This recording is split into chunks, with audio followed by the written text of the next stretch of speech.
3.5 billion a year and growing. Nearly 50% of the population will be targeted, and nearly 7% of the population will be duped by scam mail, which is carefully crafted to maximise the potential of deceiving the victim. Once a scam comes to light, the victim, or in many cases the victim's family, experience a large range of emotions: anger, shame, upset, and in some cases where the loss has been so big, suicidal thoughts, and indeed, as we heard on today's television this morning, 5 suicides last year alone. The experience of my constituent, Mrs. Smith, is sadly like so many others. Her father, a former Gurkha, spends a considerable amount of his weekly money out of his pension on these scams. Her father looks on these payments as his investments. He lives in total denial, but believes unwaveringly that one day one of these investments will pay off. He has even told friends and bank managers about investments abroad about to mature. Of course, Mrs. Smith's father will not admit what he is doing, but everyone knows about it, including his long-suffering wife and daughters. The growing piles of envelopes from the scammers arriving daily are overtaking the bedroom, and now outside the summer house is full of scam mail too. Clear evidence of the scale of his obsession. The local post office and copy shop know him well, because on his routine visits he makes almost every day to register posts containing the money, up to £100, £150 a week, he effectively sends to these criminals. And the copies he insists on making, so he has proof that should he need it. Of course the people in the post office cannot stop an elderly man from sending post. His family rightly feel powerless. They have tried to make him watch BBC exposés, look at the Think Jessica website, and at leaflets and at posters. They've tried to get him help from independent financial advisors, orchestrated visits from Derbyshire police officers, and even arranged a personal visit by Marilyn Baldwin from Think Jessica, where she has tried her hardest but to no avail. All attempts were met with the response, "That's not me, nothing I didn't know already." In fact, Marilyn Baldwin from Think Jessica is passionate about getting Jessica's scam syndrome recognised as a mental health condition. Those referred to as having Jessica's scam syndrome would be people trapped in the delusional world created by the scammer. Mrs. Baldwin feels passionately that by calling individuals obsessed with scam mail victims or addicts is not enough, as it does not explain their behaviour adequately or the torment faced by those trying to protect them. Scam mail has the potential to make people mentally ill, living in a delusional world, going further than any addiction or obsession. This inability to get some victims to see the reality of their victimisation and their delusion as to their actions has given rise to some questions if there is a possibility for psychiatrists to consider the existence of some form of psychological or mental health condition which drives people to be repeated victims of scams. I strongly suspect the addictive and irrational behaviours of many of these victims suffer might well be known to psychiatrists, and perhaps one possible thing to consider is how existing powers under the Mental Health Act could be used to empower families and those with safeguarding responsibilities to intervene and save victims, such as Mrs. Smith's father, from their own delusion. The feelings of Mrs. Smith's family have been so strong that they have set up their own action group called the Fight to Stop SAPCO, Scams and Prize Check Offences, which already has a small army of people behind it, including a Consumers Affairs lawyer from Nottingham, an EU lawyer from London, aware of international frauds of this type, a private investigator working internationally, uncovering perpetrators of international finance crimes and fraud, the support of Derbyshire Trading Standards, Marilyn Baldwin of Think Jessica from Chesterfield, and DC Jim Egley of Operation Sterling at Scotland Yard Serious Fraud Office. What is most galling, especially to the families of these victims, is these scams happen whilst Royal Mail, fully aware of the scams, observe them taking place, often handling envelopes full of cash they know have been fraudulently obtained, yet remain powerless to intervene. Given the ability of Royal Mail to recognise when such scams are happening, the level of frustration amongst postal workers as a result of their inability to act is intense. Having therefore briefly outlined the nature of the problem and its scale, let me now turn to the current difficulties there are in tackling the issue. The nub of the matter is simple. Firstly, there's a confusion as to what the law permits the various organisations involved in detecting and prosecuting these frauds to do. Secondly, there is a patchwork quilt of legislation derived from various acts of Parliament which creates a lack of clarity in this area. Thirdly, there is an overly burdensome demand to protect mail in transmission, which means postal workers often observe the scams happening but are either powerless or believe themselves to be powerless to intervene. The result is that the fraudsters continue to profit whilst the authorities are unable to do anything definitive for fear of acting beyond their legal powers. In effect, no one really knows what they can do at the point where a scam may have been detected, even though they know what they could do if they were allowed to. The law needs clarifying, responsibilities need redefining, and powers of intervention need enhancing. I'd gladly give way. I thank the Honourable Lady for giving way and also congratulate her on winning this debate and raising what is, as she says, a very important issue which is underreported. It is clear that the purpose of this debate is to discuss postal mail scams. But I hope she would agree with me that internet emailing scams are also a very important problem. And then when looking to clarify the law in the area of postal mail scamming, attention should also be paid to the consequence of email scamming. I thank the lady for her intervention. She is, of course, right, and if she would like to put in the Westminster Hall debate on that issue, I would gladly come and support her. I think, if I may, my 25-minute speech is just one bite too many to go into internet as well at this moment. But I'm sure the Minister is so breadth of knowledge, she may come to it. My feeling is one bill which amends these 3 relevant acts could cover this issue. There is no doubt which organisation, again in my mind, is best placed to detect scam marketing. It is, as I said earlier, Royal Mail, who themselves state scam mail is very easy to identify, both before the scam takes place and indeed if the scam takes place, with them desiring to be able to pass on the details of suspected victims to trading standards. However, a major issue for the Royal Mail is its staff. Even when actually observing scams happening, they feel they are duty-bound to observe the Data Protection Act 1998, the Postal Services Act of 2000, and the Regulation of Investigatory Powers Act 2000, RIPA for everybody else, and not intervene and report the names and addresses of those they believe to be being scammed. These 3 acts place obligations on the Royal Mail which, whilst well-intentioned, often run contrary to the detection and prevention of fraud. The seemingly simple approach, Royal Mail reporting suspicious mail to trading standards, is particularly hampered, as there is some disagreement as to whether disclosure by Royal Mail of the victim's details is permissible under Section 29 of the Data Protection Act. The legal advice received by trading standards is the disclosure by the Royal Mail of potential scam victims' details is already permitted under Section 29 of the Data Protection Act 1998. Information can, they say, be released if it is in connection with the prevention and detection of crime or the apprehension or prosecution of offenders. However, the legal advice obtained by Royal Mail contradicts this, reminding me of a friend's quip that if you ask 10 lawyers a question, you get 20 different answers. Royal Mail state it would be a breach of the Data Protection Act to release details of suspected victims to a trading standards officer, so they do not do so. There is therefore complete confusion about what powers Royal Mail have to report suspected scams to the body best placed to investigate.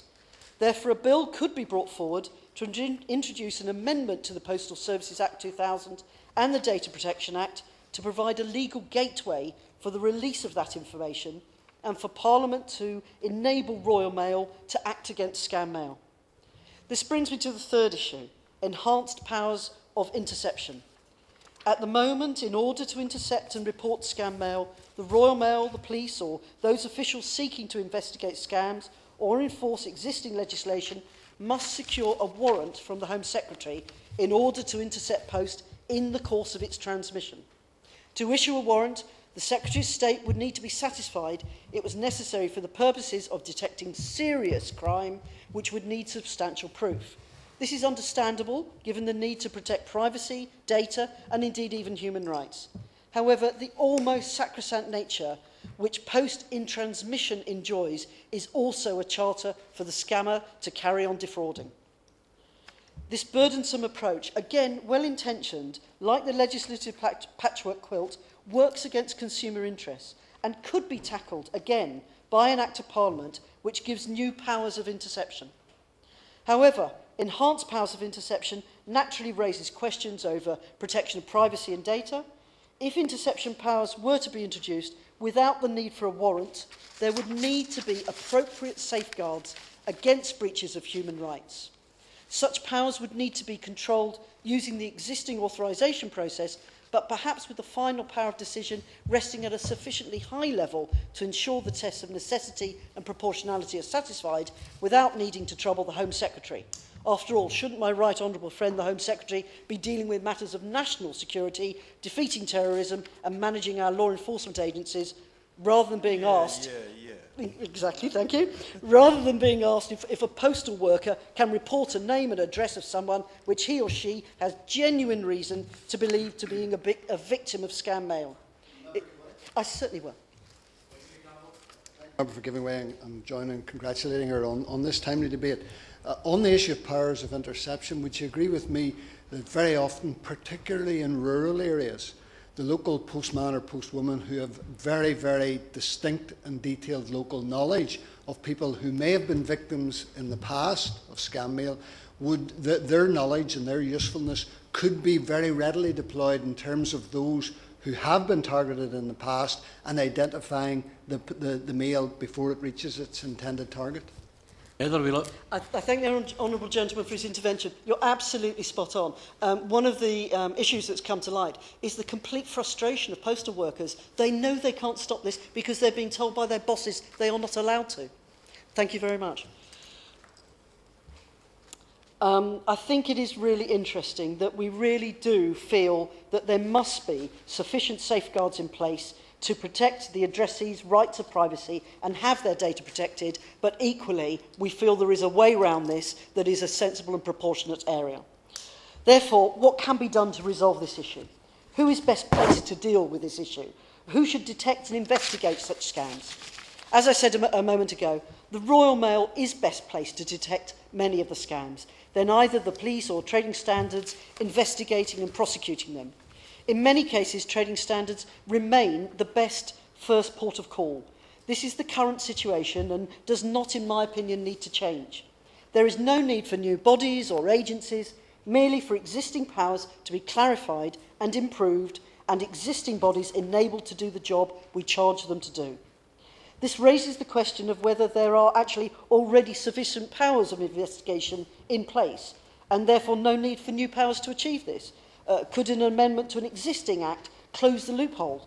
The answer is very possible and frankly very easily. Exactly 2 years ago, in January 2011, my honourable friend from Romsey in Southampton North laid before the House the Consumer Protection Postal Marketing Bill, which was for the regulation of postal mass marketing, which my honourable friend rightly defined as the unsolicited sending of mail shots and letters to UK residents, which, whilst for the majority of cases perfectly legal marketing goods and services, in many cases used for fraudulent purposes, so-called scam mail. The purpose and spirit of my honourable friend's bill was not to prevent legal and legitimate marketing, but intended to augment the existing legislation and close those very loopholes that I've just mentioned. It also intended to clarify the legal position of the Royal Mail and trading standards and give Royal Mail the powers it and trading standards agree it needs to act decisively against these frauds. This bill, therefore, is a great place to start, offering a roadmap for resolving this issue. The main acts my honourable friends sought to augment were not some of the acts I mentioned earlier, but also the Consumer Protection from Unfair Trading Regulations 2008 and the Fraud Act of 2006. These two acts have some use in dealing with scam mail, but importantly are limited in their application because they only deal with scams originating in the UK and can only be enforced once a scam has been committed. The bill would therefore have enacted new powers and make a genuine difference to the detection and prevention of these frauds from wherever they came. The bill would therefore have been a very welcome piece of legislation and was regarded as such by Royal Mail, Trading Standards and the National Fraud Authority, which all supported the bill and hoped it would be given government time, a call I also echo. particularly if the bill could be resurrected and amended to deal with the issues for the need of a warrant from the Home Secretary and to clarify what powers Royal Mail actually has. As I said, sadly the bill did not secure government time and Parliament lost a genuine opportunity to produce a genuinely worthy piece of legislation which would have undoubtedly secured both cross-party support and the support of the general public.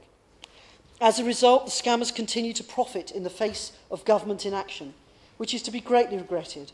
I brought the case of Mrs Smith to the attention of the Minister of Crime Prevention, Jeremy Brown, Honourable Member for Taunton.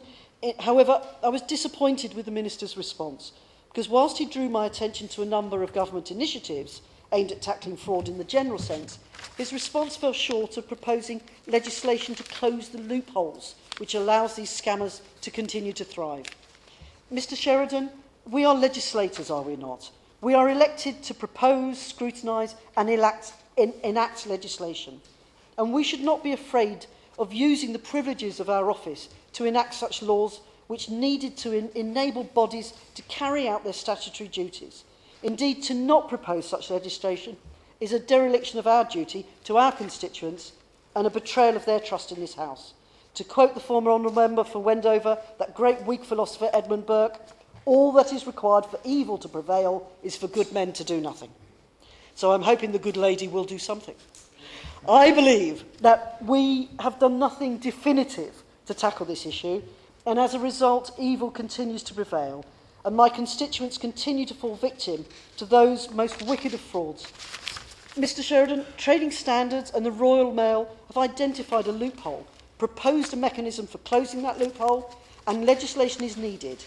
Why can the government not find time for a non-contentious bill commanding cross-party support to protect the most vulnerable in society who live in every single one of our constituencies across the country? Indeed, I would quote to the House the words of the Minister of Crime Prevention to me in his response to the case of Mrs Smith. It is clear for some time the response to fraud has not been good enough, and criminals have exploited this.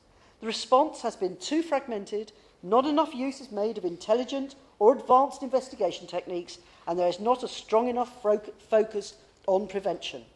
I could not agree more with the Minister. There has not been enough focus on prevention, and therefore powers to prevent postal marketing scams, which can easily be enacted, should be. We demand a lot of our statutory bodies, and when they ask for the powers to do their job, it is in the public interest to grant them. Therefore, I urge the government to think again about the confusion in the current legislative framework, reconsider the position of the Royal Mail and Trading Standards, and rather than call for greater public awareness, new bodies or new initiatives, rather do what the experts ask. Find government time for a bill which will close the loopholes which will enable these fraudsters to continue to scam innocent victims. Such a bill exists. I urge the government to look again at my honourable friend's bill from 2 years ago, find government time for it and act decisively to empower the Royal Mail to act to stop mass marketing scams. Thank you, Mr Sheridan. George. I'm very grateful, Mr Chairman. It's a pleasure to serve on your chairmanship today. I'd like to congratulate my honourable friend, the member for South Derbyshire, on securing the debate today. I've worked with her closely on a number of issues. We both share a seat, or did share a seat, on the CLG Select Committee, and I know she's a passionate defender of her constituents' interests. Now, I would admit readily that my level of expertise in this area is not the same as hers, and I certainly won't be going into the issues in quite such depth, but I have had a number of constituents who have been hit by these scams, and I think it's very important that we attempt to do something about them.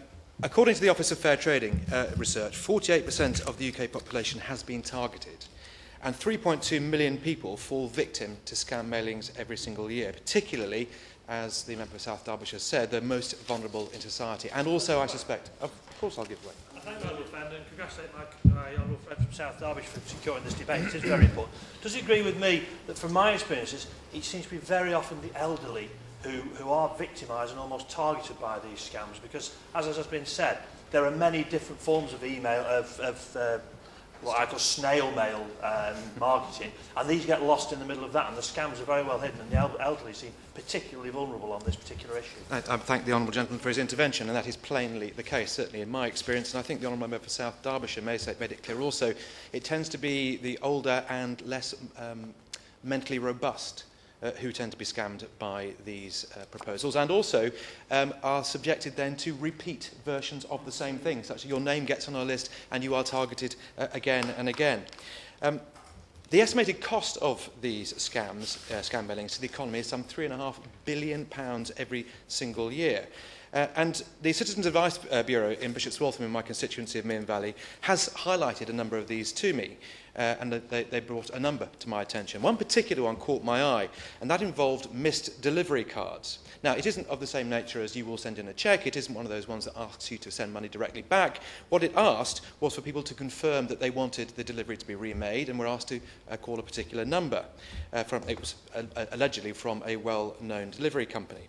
Included on the card, rather than an address to pick up the parcel from, was a particular telephone number, and it turned out this was a premium rate number to a telephone company in Belize, and you would be charged £315 for the pleasure of calling this particular number.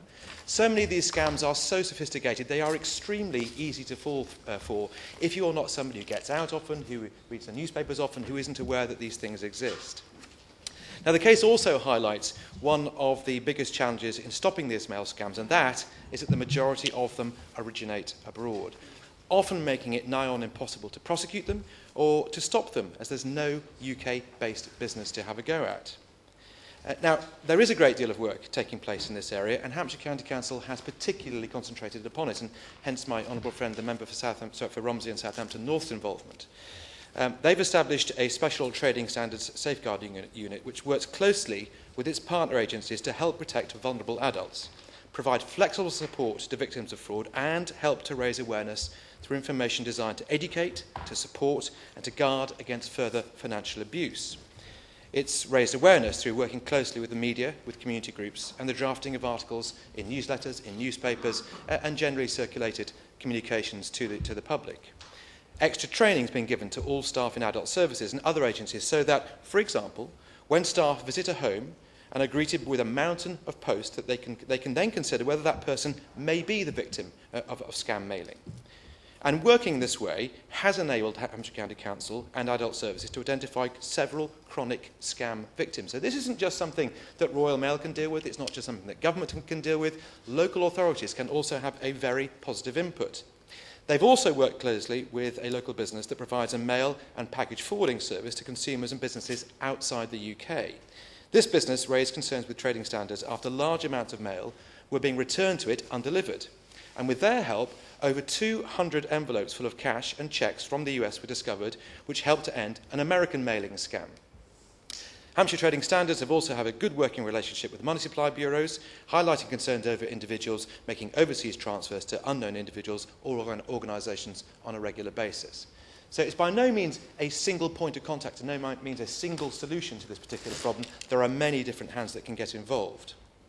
Now, it is absolutely my belief that government takes this matter seriously. The Prime Minister has answered a PMQ from the Honourable Member for Romsey and Southampton North, and he did so, I think, on November the 11th, and indeed has announced a series of changes designed to really get to grips with the problem.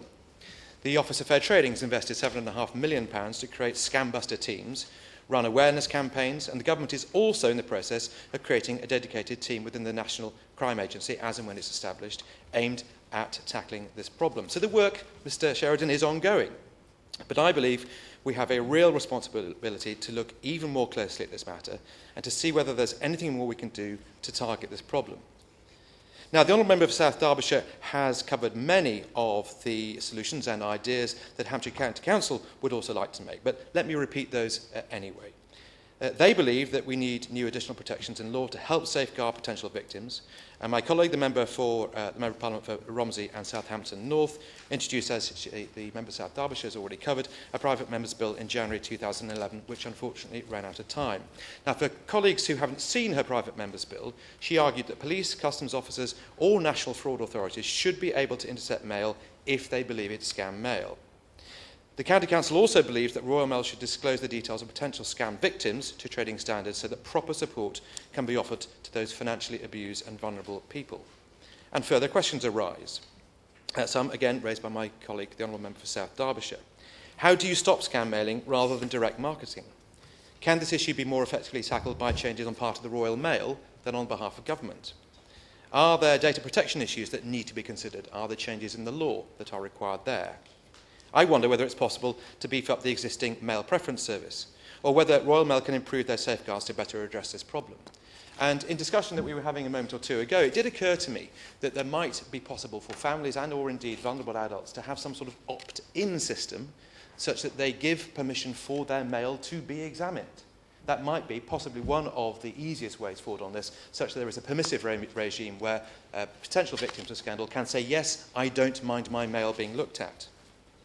Now, I appreciate this is a tough issue and one that is very difficult to resolve. But I do have some questions for the Minister. First, I want to know if there is a lead person in government who is pulling together the key actions designed to better address this problem. Secondly, is it government's view that it's the Royal Mail who needs to put a renewed emphasis on reducing this problem, or whether it's essentially a Home Office issue? And how do we stop this particular issue falling in between two stools of government? Because it seems to me there has to be one person on point for whom where responsibility sits. Otherwise, I do think we run the possibility of this particular issue being forgotten about and dropping between the cracks in the floor. Now, I understand and appreciate this is strictly outside the Minister's portfolio, but when the Prime Minister spoke about this issue to my honourable friend, the member for Romsey and Southampton North, back in November, he referred to a particular team at the National Crime Agency being created to deal with this problem. Is the Minister able to give us an update on the plans to create this dedicated team? Again, I understand this is not within her portfolio directly, but if she had news on that, I'd greatly receive it. What I do know for sure is that the message needs to go out loud and clear that scamming vulnerable people for cash is deeply cruel. There is more we can do about it, and there is more we must do about it, and we must do it soon. Privileged to serve under your chairmanship this afternoon, and I congratulate the honourable member, my honourable friend from South Derbyshire, for securing this debate, which is, as we've already heard, can have such a devastating impact on so many people across the country. And like the honourable member for Meon Valley, I don't profess to have gone into this in as much depth as our honourable friend has, but I would like to bring some of the insights of a constituency member to these discussions. The Office of Fair Trading has warned us that during difficult economic times, not only will the number and incidence of scams rise, but the range of scams will be that much greater. We therefore need to be much more vigilant and sceptical about what comes through our door, what comes through our letterbox, and who indeed telephones our homes. I appreciate that the confines of this debate are in the postal service, but as the honourable lady from Newcastle mentioned, of the growing use of the internet is of course a critical issue too. And speaking with my local police in Dyfed-Powys, they tell me again the type of scams that they are dealing with have changed a lot in the last few years. There was an emphasis more on postal fraud. Now they are seeing more innovative measures as well, innovative attempts, often online, expected given the advances in technology, but also in the psyche of the scammer. They're looking for more cost-effective ways to undertake their criminality. In 2011, Citizens Advice conducted a survey asking what were the most 10 common scams and frauds. And of the 558 people in Wales who were surveyed, their biggest concern, which was identified by 62% of those who responded, was the issue of switching, being offered money-saving deals to switch energy or phone suppliers, which result in ending up paying more money. Also high on the list was the 45% of respondents was that of bogus debt advice companies who claim they can help manage your debt subject to fees, that once you have paid those fees, the debt advice, of course, is not forthcoming. And the third highest, with 44% of respondents, was, and we heard a lot about that this afternoon, those elusive prizes, those elusive timeshares the wonderful cars, the huge cash prizes. And the local CAB in Aberystwyth, in my Ceredigion constituency, alerted me to one particular case, an elderly gentleman receiving a letter from a company informing him that he had won the magical £50,000, and in order to claim this, of course, he had to pay £25 on goods in a catalogue. And I think there is a technical discussion to be had about the inadequacies or otherwise of legislation, as the Honourable Lady alluded to in her speech. But this debate also serves a very important purpose. There have been debates in this House on these matters before in shedding the light of publicity, because education in informing people is a critical tool in defying the scammers. Dyfed Powys Police informed me that the 50,000 if you pay 25 kind of scam has grown considerably recently. Not only means a loss of money for the elderly person who has replied, but it also gives the potential for those details to be passed on and on and on again. Once bank details are passed on, the whole thing spirals in the most unimaginably large way, and the global dimension to it mustn't be lost as well. The deed, many of us would have read the case, not a Welsh case, but a case of Mr Paul Keeley from Suffolk, who discovered that after his mother's death that she had spent up to £20,000 responding to scams, and as he was going through the paperwork on her death, it became quite clear the extent to which she was being bombarded by post, often 3 or 4 letters to her every day. The more you respond, the more likely you are to be a target, and as we've heard, it is a vicious cycle for which the vulnerable and the elderly in our society pay particularly. I have cases in my surgeries, as other members have alluded, a constituent paying money for goods by bank transfer from what he believed was a reputable website. The goods didn't materialise. The consumer returned to the website to complain, to discover it had disappeared. Also aware of the dangers of scam phone calls, the Ceredigion CAB have informed me of cold calls from those agencies claiming to be debt advice, claiming to be the Citizens Advice Bureau, National Debt Line, the Consumer Credit Counselling Service and the Office of Fair Trading, seeking payment for debt management assistance and often persuading consumers to part with their bank details. And this Parliament, is not immune from the scammers. In December last year, a constituent of mine, a local prominent farmer and butcher, received a letter from the Office of Parliamentary Research stating that they would like to use the details of my constituent's business in the work they produce, though it would of course cost him a fee.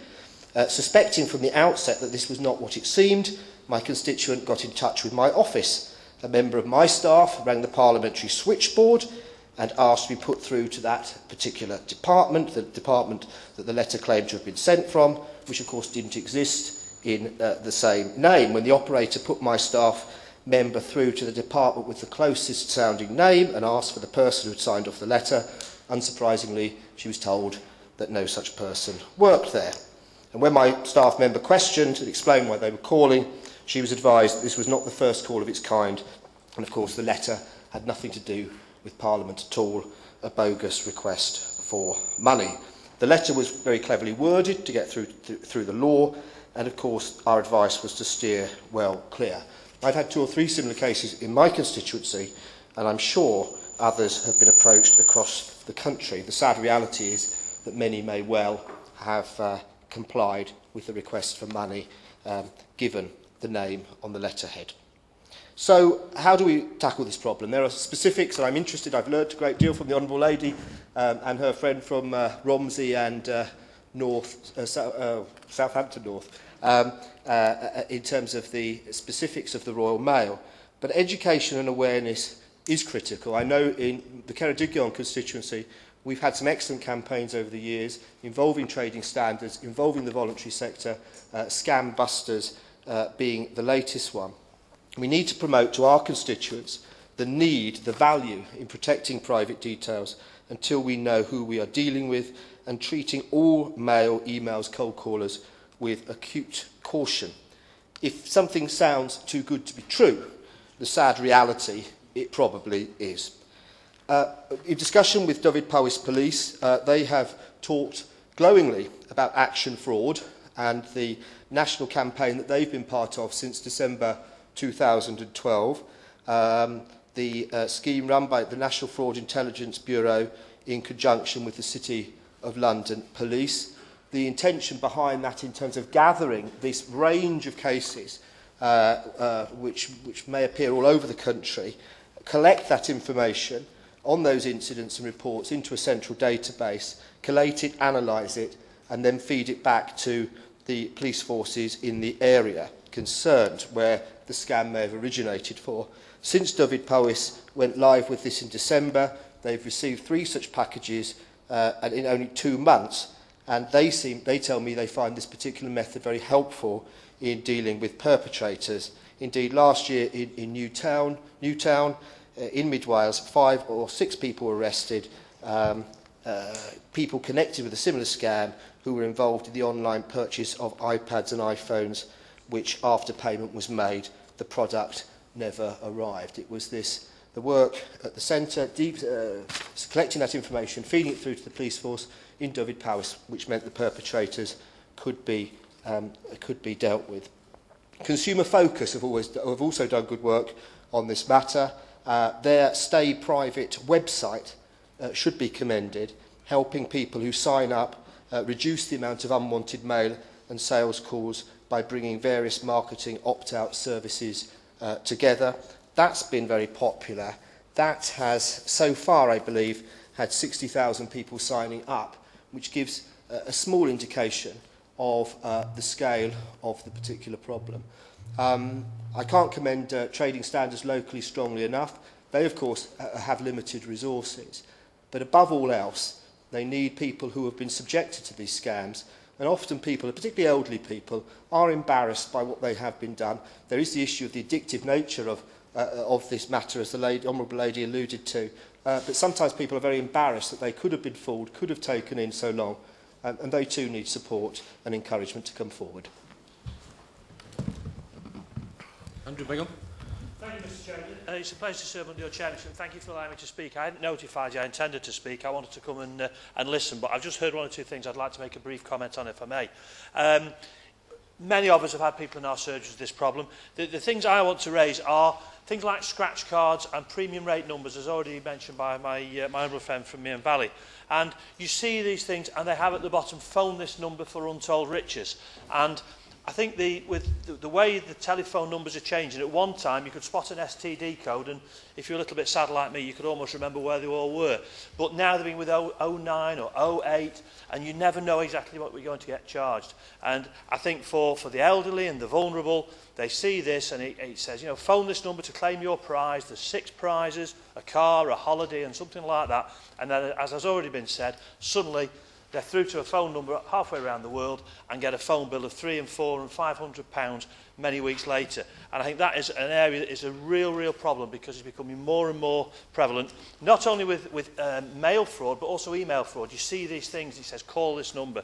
And as I said, it comes on the scratch cards as well. These scratch cards are also coming in the post now and in magazines. And you look at them and it looks wonderful, but I always look at these things trying to find the flaw in them. And if you know, you can see that they are actually a scam. But for many people, they don't look at that, they see it and they think this is fantastic. And I completely agree with what you said. If it looks too good to be true, it is. And that's what I always say to my constituents. But unfortunately, by the time they come to see me, it's too late. They've got the bill has to be paid. And I think it is a real problem. And the other one that I've started seeing now, more by email, is a package waiting. And it's from some on the face of it, a completely legitimate courier that has this package for you. And I had one once when, ironically, I was waiting for a package, but because it drops into my spam folder, I knew it wasn't the one. But again, it's just another way that these people are digging into the vulnerable in our society, and the people who really cannot afford these things. I mean, it is wrong whether you've got the money or not, but the people who they seem to be targeting are the people who can ill afford to pay out these fraudulently demanded sums of money. And I've seen people, and as has been said, their first emotion, if you like, is anger, that they've lost the money. And then it moves into a sense of shame and foolishness. And I think what happens is people who have been done this way feel somewhat foolish. They don't tell other people because it makes them feel a little bit more foolish. So consequently, word doesn't go around to watch out for this. So I think my honourable friend and near neighbour has brought this debate, which is great, because it gives it the publicity to let people know that if they have been conned like this, they are not on their own. They shouldn't feel ashamed, they shouldn't feel foolish. They should tell us and tell other people, because the more oxygen of publicity we can give this, the better chance we've got of fighting it, short of bringing in legislation to stop it. It is a terrible, it is a wicked crime. It is something, as I said, that preys on the most vulnerable, and anything that the government can do and bring forward to stop it, I think we should look to do as soon as possible. Thank you. Indeed, Mr Sheridan, it's a great pleasure to serve under your chairmanship for the first time, and it's always a great pleasure to be in your company as well. Can I congratulate the Honourable Member for South Derbyshire, firstly, for achieving this Westminster Hall debate. She's a very good campaigner in this House, and I think today has just emphasised how good a campaigner she is, and hopefully this debate will kick-start a process that will give her some results in this very serious issue that's distressing, of course, not just for the victims and their families, but for everyone concerned. And I certainly share the concerns that she's expressed in her opening remarks. And as all the members who've spoken have also said quite clearly, that we've all had constituents who've been affected by this, and indeed we've all perhaps even had some personal relationship with this particular problem. I know myself, I was scammed when booking a holiday not too long ago, when it looked as though it was a legitimate ATOL registered holiday company. Indeed, it was merely a scam online, and it can be very difficult to try and unwind that particular process. And I think many people have also remembered the 2008 survey that was conducted by Age UK and Barclays that revealed that 7 out of 10 older people in Britain, that's roughly about 7 million people, are targeted by scams every month, either by telephone or by letter. It's also worth reflecting on what else the OFT survey said. I know the member from Meon Valley mentioned the £3.5 billion that are lost to scams every year. That's £70 for every adult in the UK. It's a massive amount of money, and particularly on family budgets. And people, I think the average scam is around, the average detriment in terms of scam is well over £1,000, about £1,200, which puts into scale the problem here. The OFT survey in 2010 found that around 1 in 11, just over 4 million people, say they have responded to a scam at some time in their life, of whom nearly a third lost money. 1 in 25, about 22 million people, responded to a scam in the previous 12 months alone. Around half of those scammed have lost more than £50 in total, and 5% claim to have lost more than £5,000. 3 in 10 adults who responded to the scam then received further correspondence from the scammer, with over half being asked to send money and over a third being asked to send personal information. Those statistics, Mr Sheridan, are pretty stark when you read them in terms of that OFT survey, just to see the sheer scale of the problem and the effect it has across every one of our constituencies. And of course, it's not a new practice. I thought I would do a reflection like the member for North East Somerset would do, and take us back at least to the start of when we could find any information on scamming. And I managed to go right back to the very first mail fraud of 1660. When King Charles II of England first issued orders regarding postal carriers.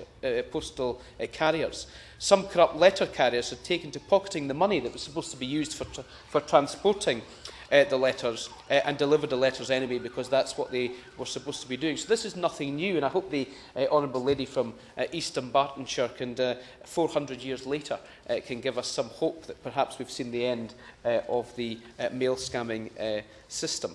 In the present day, as well as scam mail by post, scammers are now taking to new methods to target people, young and old, including phishing emails and scam adverts on social networking sites. And I know this particular debate is purely to do with mail, but I think it's worth reflecting on the fact that the scammers are becoming more and more sophisticated. And while the Honourable Member for South Derbyshire has asked us to look at the mail in particular, I think legislation in terms of the whole social networking and online is also requiring to be updated. And I think the work that's been done by Think Jessica on this deserves great tribute. And of course, once someone has been drawn into a scam mail, they're often put on what they call a suckers list. And I think we've seen some of those suckers lists from some of the people who've been caught doing this. And their language is quite enticing. You're a guaranteed winner. This is a time-sensitive document. Reply immediately to release your award. And various other slogans and logos which just try and entice people in for the very first time. Because it is that very first indication that you may be someone who's capable of being scammed that the scammers are looking to grab hold of. They're not interested in the person who throws it in the bin or ends up in the junk email box. They're interested in the people they can just grab that little bit of hope that they may be able to take other forms forward. And of course, the member from Mean Value mentioned all the bogus prize draws, the lotteries, the premium rate prize promotions. And many of these premium rate prize promotions that I think the member for High Peak mentioned do come in some of our national and local newspapers. And it's perhaps something that we should take up with the editors of the newspapers to say that that's something that we shouldn't be accepting. I have to give way. I think you're right. Yes, you're absolutely right. If you get the newspaper and get the supplements that come along with them, they're now there in a plastic bag. The simple reason is, if you take the bag off and give it a shake, a cascade of different things come out of the bottom. Many of them, I have to say, are legitimate, but somewhere in there are these scratch cards with these super premium rate phone numbers on them. I appreciate the intervention from the member for High Peak, and I think that emphasises part of the problem. I have experimented in a few Sunday newspapers by scratching off all of these cards to see if actually I haven't won at any point. And given the chances of you winning the national lottery is about 14.5 million to 1, to pick up a Sunday newspaper and win on every single premium rate scratch card in there is something quite exceptional. But it does show you how people can be drawn into that particular problem. Now, when we were in government, Mr Sheridan, we did recognise that the consumer regime needed to be more effective at stopping rogues and criminals and those who deliberately set out to defraud consumers, especially, as we've already said, the elderly and vulnerable through scam mailing. And I'm sure the Minister will reply positively to the patchwork of legislation the member for South Derbyshire has said. And there is a patchwork of legislation out there. In government, we invested £7.5 million to create scam buster teams across the UK. These specialist trading standards teams worked hard with local police, has been mentioned, and others across local authority boundaries to draw hard on the worst of scammers. The cross-boundary aspect of their work is absolutely essential. And I think that's where some of the trading standards issues come in terms of them finding it very difficult to do cross-local authority boundary work. Since 2006, the project has uncovered £55 million in fraud, saved consumers £23 million, seized £16.5 million in criminal assets, and jailed 58 mail scammers for a total of 75 years. A good record, I think, but not good enough. And the massive rise in what we've heard today shows that more has to be done. We strengthened the powers of both the Office of Fair Trading and Trading Standard Services with the implementation of the Consumer Protection from Unfair Trading Regulations. Those rules banned all types of unfair selling and marketing methods, and crucially, they're enforceable through both the criminal and civil courts. That will ensure that appropriate action is taken against the prolific scammers and serve as a deterrent to others. But as we've heard today, it's not really serving as a deterrent to others. And in fact, there's some stories that have been coming through since the debate has been announced, whereby people are just moving on to other scams when one particular scam has been closed down. And whilst the government's commitment to further scam busters funding back in December 2010 was welcome, teams in the South Eastern region, which includes London and East Anglia, have subsequently disbanded. And I wonder if the Minister has made an assessment of the impact that this has made on the ability to tackle scams and scam mailing. It would be interesting to find if the Minister would respond to whether or not the scam busters funding will continue to be put in place. Sadly, however, scam mailing has never, or the people involved in scam mailing have never had it so good. The economic backdrop of stagnant wages, rising prices, has meant consumers are more anxious to save every penny or earn more money. And sometimes this has resulted in an explosion of money-making scams and sharp practices disguised as sources of help. On top of this, we cannot deny that the government has squeezed funding on consumer protection.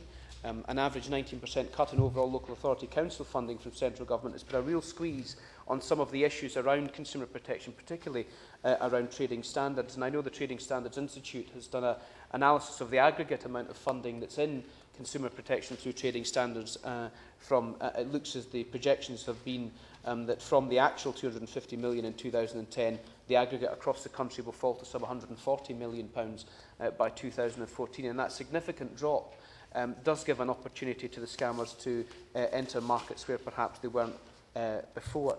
And the restructuring of the consumer landscape, I think, is quite important to mention at this stage. And the member for Ceredigion mentioned that in his remarks in terms of the great work that Consumer Focus has done on this. And of course, Consumer Focus, in terms of consumer protection, their powers in terms of consumer protection have been passed to citizens' advice. And there is a worry that passing to a different kind of organisation that has different philosophies and the way they're set up might undermine some of that great work that Consumer Focus have done around this issue.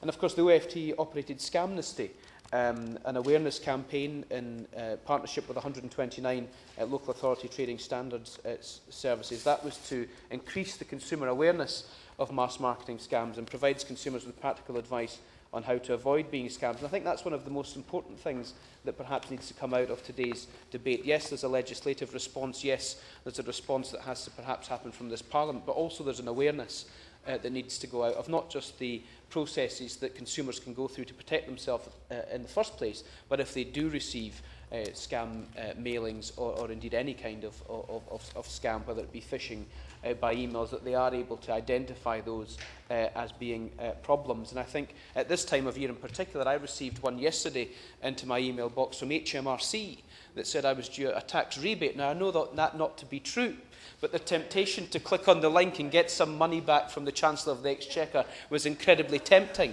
But indeed, I think the fact that government departments are also being shadowed in terms of being able to put scam emails out is a great worry, particularly at the time of year when people are filling out their tax returns and may be expecting emails or correspondence from government departments, and particularly HMRC. It was only for £194.70 if anybody's interested. But indeed, far better in my pocket than that of the Chancellor of the Exchequer.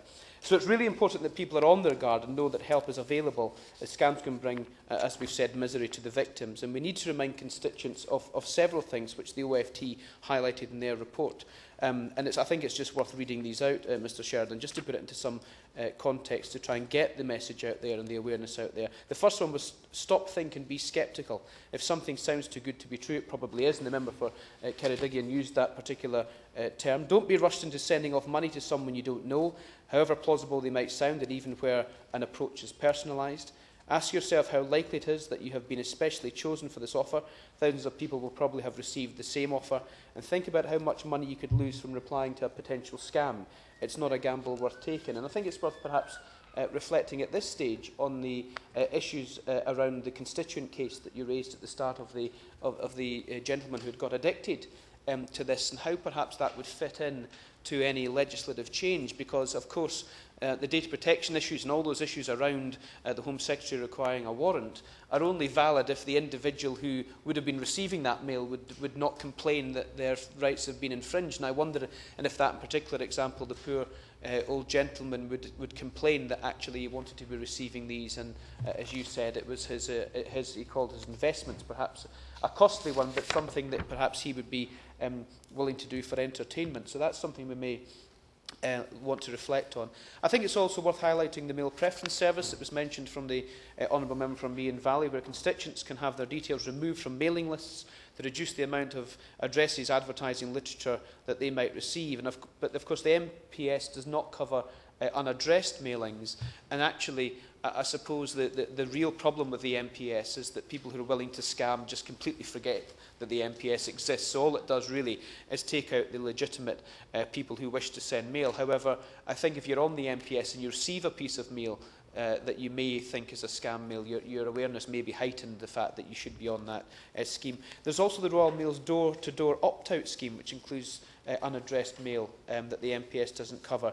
And I wonder if I could ask the Minister if she has reflected on this debate and whether or not, in conjunction with Royal Mail, we could embark on some kind of awareness campaign. I know the Foreign Secretary has just said in the House that we don't spend money on advertising these days, and he's probably quite right to say so.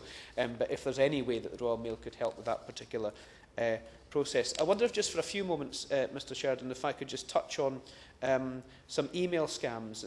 Surveys have shown that 73% of adults in the UK have received a scam email in the past year. I think probably everyone sitting in this room has received one in the last week. from people who want to send bequests to us from people who've died all over the world and various other things. This is followed by scams via letter, which is 21%, and text messages at 12%. And social media sites appear to be emerging as the new route for scammers, with 9% of adults having received an approach in this way just in the last year. So it's not just older people who are targets of this, but I appreciate they are targets for the physical mail. And with the development of smartphone technology, with many young people having easy access to their own bank accounts, they're becoming more susceptible to scams. And I hope the member for my honourable friend, the member for Newcastle Central, North, somewhere in Newcastle, will perhaps bring forward a debate on that, because I think it would be rather interesting to look at that. I did have some information here about phishing emails by Wonga and how people were being sucked in, Mr Sheridan, but I think that's probably best to leave that for another particular debate on phishing online. So I wonder if the Minister can expand on what steps the Government are taking to make the public aware of such problems, particularly when these relate to government departments, and the HMRC issue and the issue that was raised by the member for High Peak in terms of government departments looking as though they're sending information to constituents, and what we can perhaps do to tackle it.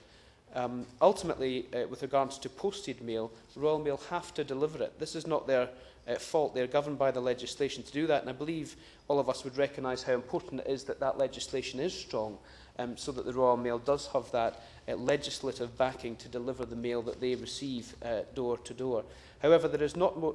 Is there not more that can be done by the Government and consumer organisations to work with the Royal Mail unions, the CW and postal workers, so that whilst there is an obligation to deliver the mail, they can learn to pick up signs that an individual on their round is at risk to scam mails, perhaps through an increase in loads in the telltale envelopes, and at the very least deliver an information leaflet or make the recipients aware, because whilst intervening or intercepting mail may be a very, very difficult thing for this House to try and change in legislation, and probably rightly so.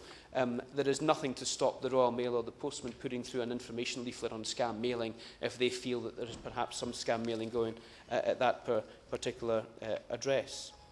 Once scam mail has entered the UK postal system, Royal Mail have a legal obligation to deliver it. However, there have been some criticism about Royal Mail's local look service offered by Spring Global and Royal Mail, whereby letters from abroad bear the Royal Mail postmark and have no trace of their overseas origins. And these concerns give credence to scam mails coming into the country. And I wonder if the Minister could perhaps reflect on whether or not enough is being done at Royal Mail, particularly through these organisations like Spring Global, to protect the Royal Mail brand, so at least the overseas issues can be dealt with. I wonder if I could just finish, Mr Sheridan, just by reflecting on the BBC programme Inside Out that was on a few weeks ago. They reported on one company called Emery Limited, a mail handling company based in Hampshire. They willingly act as a conduit for European mail scammers. Footage obtained by the BBC show shows staff at the company throwing letters from scam victims in the bin. The show's reporter reads one letter they obtained which details that the victim is 90 years old, in a wheelchair, has had 2 heart attacks and is diabetic, and queries why they have not received their prize yet. And these letters of complaint were just going in the bin. It will also be crucial to continue to educate and empower consumers to recognise and resist scams. That can be done by the key stakeholders working together, and some of the key changes in the consumer landscape that we've already discussed has an impact on that particular issue. Finally, I wonder if the Minister could respond on simplifying and clarifying the law in terms of what the member for South Derbyshire mentioned at the start.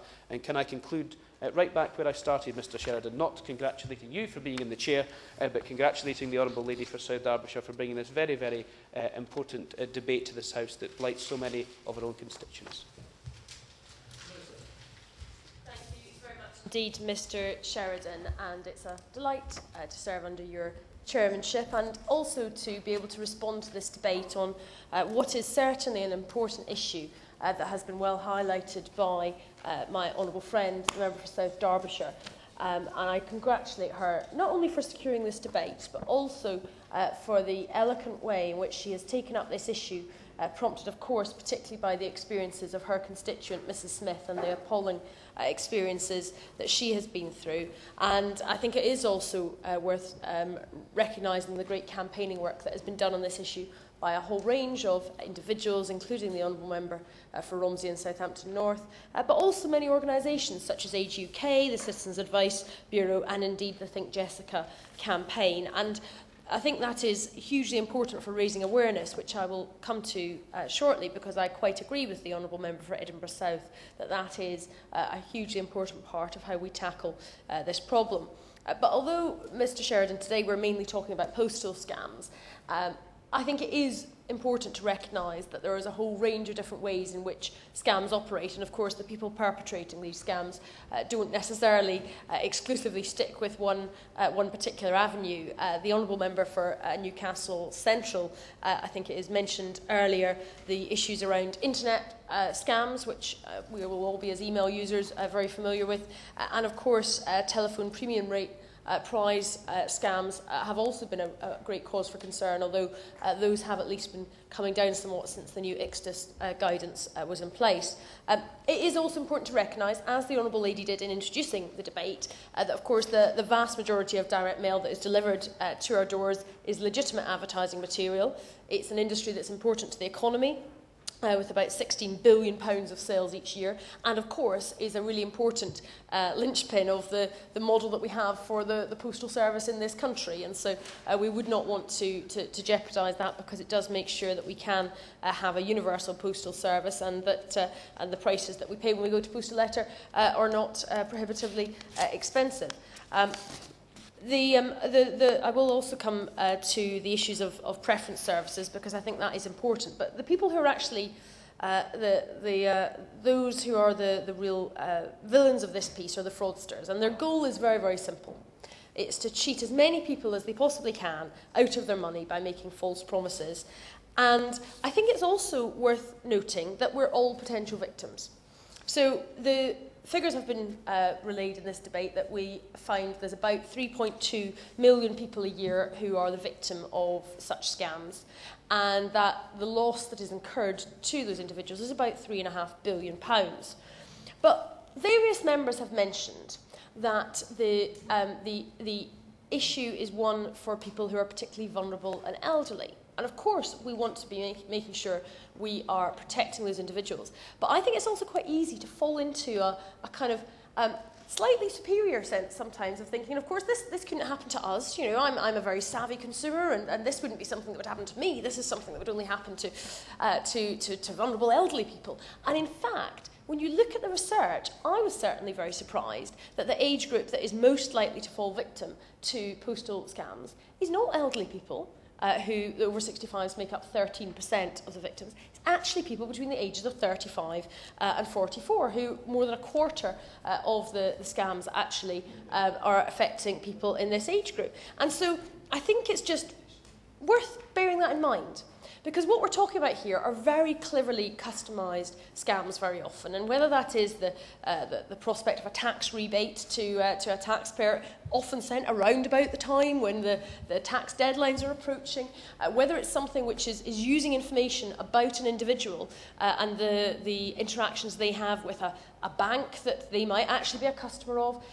These are the ways in which the perpetrators of this horrible crime actually are trying to make sure that they can dupe people out of money. It is true, though, that older victims do tend to lose more money, around about £1,200 per scam, which is almost double other age groups. So we do have to make sure that the protection is there for everyone. And I was quite interested actually in the different levels of scams. So the most common are the bogus holiday club scams, then high-risk investments, which is a little bit more than the sort of pyramid chain letter type scams, and then foreign lottery scams, which come in as another category, which is about £260 million worth of loss, whereas actually for the bogus holiday clubs it's about £1.17 billion. So there's a whole range of these different scams that exist. Now, the Honourable Member for Edinburgh South talked about the awareness of this issue, and I think that is really, really crucial. And so there's a variety of organisations, from the Office of Fair Trading, Trading Standards and the Citizens Advice Bureau, that try to get the messages out there so that people are aware of the problem that exists. And it has been mentioned by many members in this debate, I think first by my honourable friend, the member for Ceredigion, and it is a good mantra. If it sounds too good to be true, it probably is. And it's about having that healthy scepticism about things that come, whether it's through the post or through email or through telephone or other methods, to make sure that people know the types of things to watch out for. And Age UK have actually produced a very helpful checklist of things to consider. Was it an unsolicited offer? Do you have to respond quickly? Why the rush? Do you have to pay for a prize or a free gift? Do you have to ring a premium rate number, which is one that starts with 09? Are you being asked for any bank or credit card details? Is the business reluctant to give you its address or contact details? And are you being asked to keep it confidential or secret? And I think all of those questions are very healthy ones that people could ask. So I think we all have a role to play in raising awareness. Those, obviously, agencies which or either parts of government or independent or charities, but equally all of us as members in our own constituencies can do our bit to play that role as well. In terms of action the government can take beyond awareness, then clearly enforcement is a really, really key part of what government can do. And in 2010, the National Fraud Authority produced a comprehensive strategy to confront mass marketing fraud, which includes postal scams amongst other types of fraud. And so Action Fraud is the banner that has been set up to tackle this, which the Metropolitan Police and the NFA have been working on with a range of different partners, from local government to central government bodies and stakeholder groups, to work to build a cohesive response to tackling postal scams. And of course that does include engagement with Royal Mail and other postal operators and mailing operations. Royal Mail is very aware that the nature of the service that they provide, universal access to all users, does make it vulnerable to scams working through what they do. And so, in recognition of this, Royal Mail is working with the police and other enforcement bodies to stop scam mail getting into its systems at the beginning of the process. And I'll come back to that point a little later. I think the other thing is that the public trigger is so important. So that people, if they suspect a scam, that they then can do something to trigger a response. And that's why the awareness is so important, and that's always going to be something that's important. So the first step to stopping a scam is knowing a scam when you see one. But it's actually not always straightforward, as I've already said. In terms of advice on scams then, and clear and practical guidance to consumers for what they can do about this, there are a range, and I'm going to just outline some of what is available to people. So if someone thinks that they've been a victim of a scam, or they would like some advice on how to advise someone, perhaps one of their loved ones, who they believe is the victim of a scam, contacting the Citizens Advice Consumer Helpline is a very good first port of call, and that's during office hours on 0845 404 0506. And that will give clear, practical advice for consumers on what they should do. And to report the scams themselves, Action Fraud, which I mentioned, is the place to go to. And they have a website, which is actionfraud.gov.uk, and they also have a telephone line, which is 0300 123 20 40. And it's a simple and quick process, so if people are worried about this, they can go online or telephone and very quickly make that report, and then the appropriate authority will then be alerted so that they can then take action. Now, it might not happen overnight, but action will be pursued as a result of those things. Now, trading standards can take action at a local level, or they can refer to national and international enforcement bodies if that is required, depending on the nature of the scam that has been uncovered. And trading standards and scam busters can investigate scams under the Consumer Protection from Unfair Trading Regulations 2008, which carry criminal sanctions. Now, the Honourable Gentleman for Edinburgh South talked a little bit about scam busters and what the government is doing.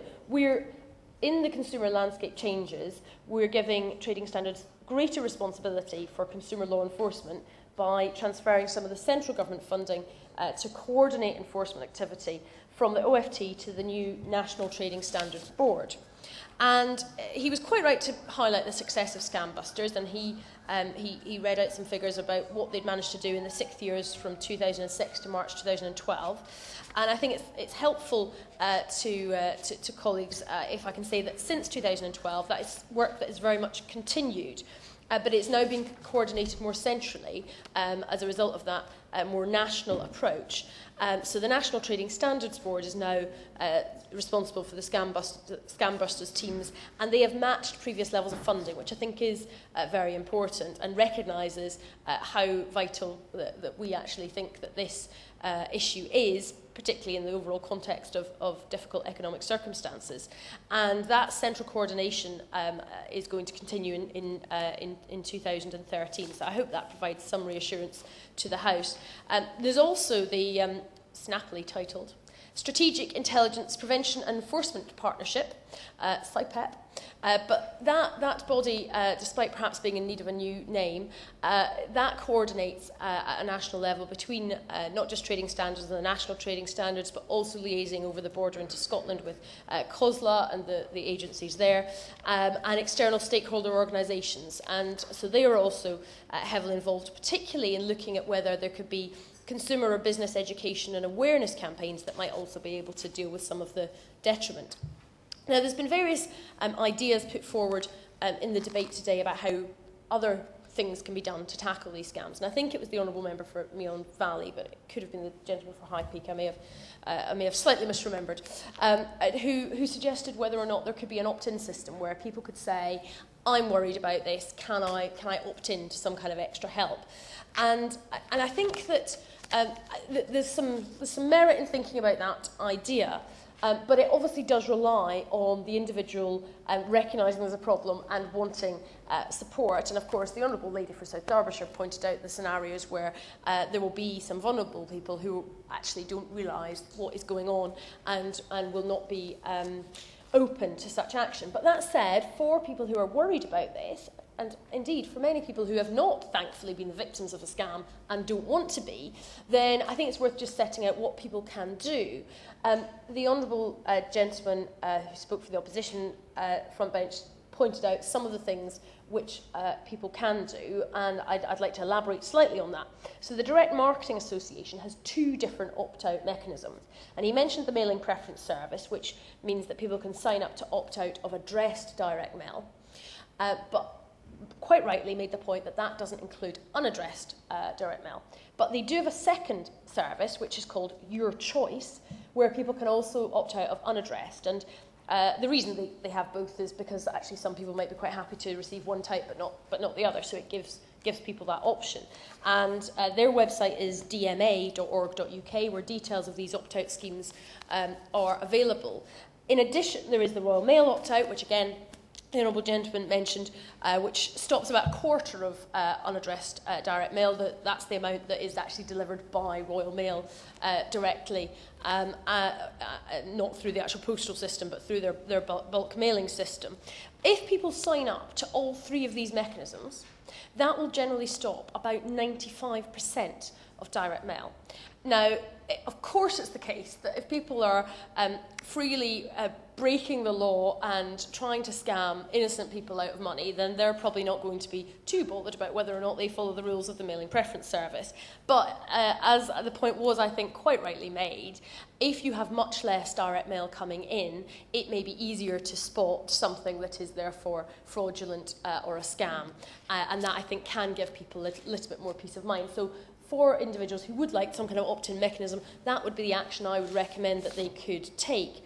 Now, there's obviously a desire in some quarters for legislation to be the solution to this, and I know the Honourable Member for Southampton North and Romsey had her private member's bill on this, and I entirely understand the desire, as was also put forward by the Honourable Lady for South Derbyshire today. But I think there are a significant number of drawbacks to reaching for that as a solution. I mean, just on the legal point, just amending the Postal Services Act wouldn't necessarily deal with or create the effect which I think is being looked for by the proponents of this approach, because the the rules on not intercepting the post do not just come from the Postal Services Act. They also actually come from the Police Act 1997 and the Regulation of Investigatory Powers Act 2000, both of which actually limit the intercept that is possible and set down the process by which warrants are indeed required. And that is for a very good reason. So I think that the simple amendment to the Postal Services Act wouldn't necessarily achieve it. But even if you were to then go and amend those pieces of legislation, I think the unintended consequences would be very significant. The consequences for actually privacy of individuals who want to have their mail delivered without it being opened by somebody else, which I think is the vast majority of people. I think that is almost I don't like to use, in a sense, the phrase sledgehammer to crack a nut, because this is a significant problem. But if you look at the total number of items going through the mail system, 60 million items a day going through Royal Mail, which is about 21.9 billion a year, even if you take into account 3 million people being a victim in a year, it is a bit of a looking for a needle in a haystack to try to identify which are these items that are causing the problems. And of course, there's no particular, they do not have a big stamp on the front of the envelope saying this is scam mail. I will certainly give way on that point. She talked about the opt-in suggestion I made just a moment ago, and my thoughts there was that there could be, Mr. Sheridan, an option for people to sign into such that their mail could be intercepted by their local post office worker. We've heard about the frustration amongst postal workers about the fact that they cannot get involved. And if somebody could opt in to give a postal worker the right to intercept at the door, then I think there may be some scope in that. Well, I thank the Honourable Gentleman for the suggestion. I'll come on to the response that Royal Mail is already making, and perhaps what we could look to do to enhance that in a second. But I think the volume is just one of the issues that we face here, and it is not easy to tell which letters are necessarily scam mail, because they can be arriving in plain envelopes in a way that is not easy. And indeed, the people who are designing these are going to do so in a way that they will try to be obviously one step ahead of any regime like that. And I certainly will give way to the Honourable Lady. I apologise. I mean, with 12 minutes to go, I'm not going to fall out with the Honourable Lady, but unfortunately, protocol, I didn't come in and wave around the envelopes, but they really are very obvious indeed. Well, I take her point that some of them may well be. I don't think that is the case for all of them. There, in talking about 3.2 million victims of scams in a year, there will be a wide range. So I think there is this issue. If we actually start to give people licence to intercept mail, then that does create a very fundamental change to the role of postal workers. And there is I think there is also a related issue, which is a genuine operational issue about the feasibility and the resource required to do so. We do have a postal service which is a universal service, which is very much welcomed and valued, and we do need to think about the resource impact, given we have 60 million items of mail a day. But I think there are things that Royal Mail can do. So the communication channel that they operate in, and honourable members have mentioned some Royal Mail employees feeling frustrated because they are wanting to make sure that they can help, and that is often because the local postie is somebody who will have a pleasant chat with and pass the time of day and say hello to individuals, particularly if there are individuals who are housebound and in during the day. And so they're often people who will notice if somebody has, perhaps had a fall or been ill because the mail is piling up at the door.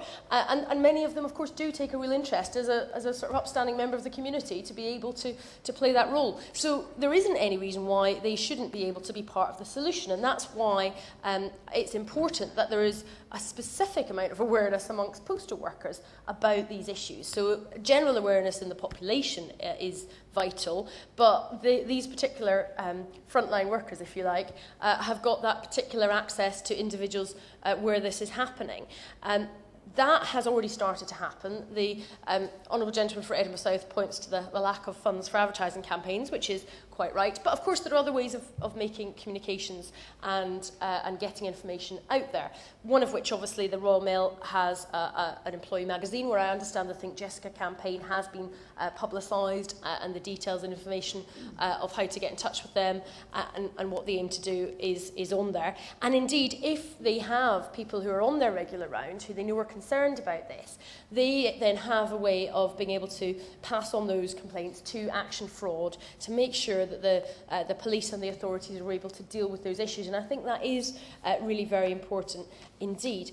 And at the other end, so not at the delivering the mail end, at the trying to stop this at the beginning, before it gets into the whole mail system, then the Royal Mail are working alongside the police and UKBA to try to identify some of these scam mailing houses that have been used, or indeed mailing houses that have been used for specific scams. And they have indeed the ability, and they have actually done this, to cancel contracts with particular bulk mailing houses if they have been found to be being used for this kind of activity, so to facilitate these scams. So I think that action at the sort of the early stage is very important, but then also recognising the role that trusted individual has and the access they have to be able to be a conduit for good advice. Now, I mean, one of the points that was raised as an idea was whether or not they could have an information leaflet that they could give if they thought that this was an issue, which obviously would be less intrusive than giving a power to open mail, which I think I've outlined some of the problems with.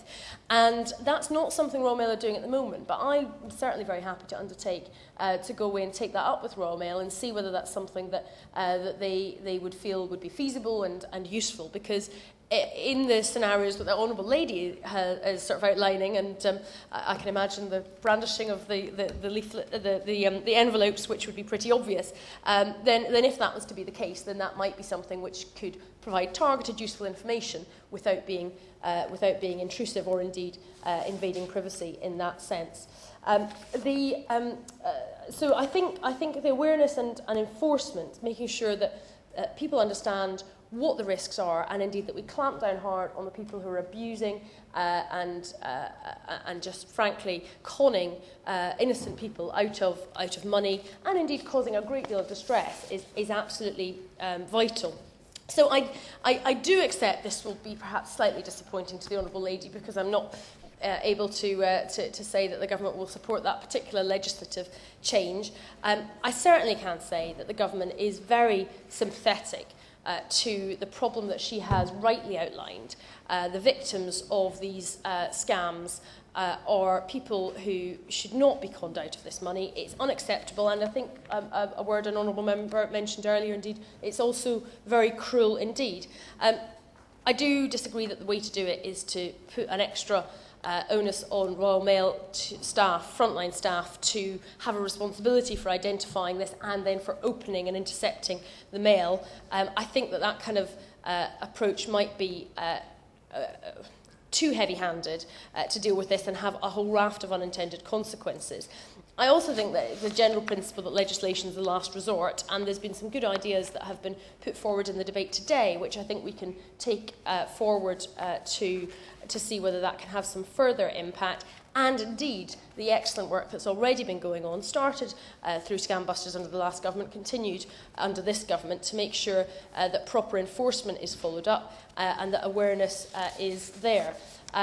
Trading Standards, the Citizens Advice Bureau, individual MPs, UK Borders Agency, the police, all have a very important role to play in raising awareness of these issues, in improving enforcement and putting a stop to this unacceptable practice. Order. Let's stand adjourned until 4 o'clock.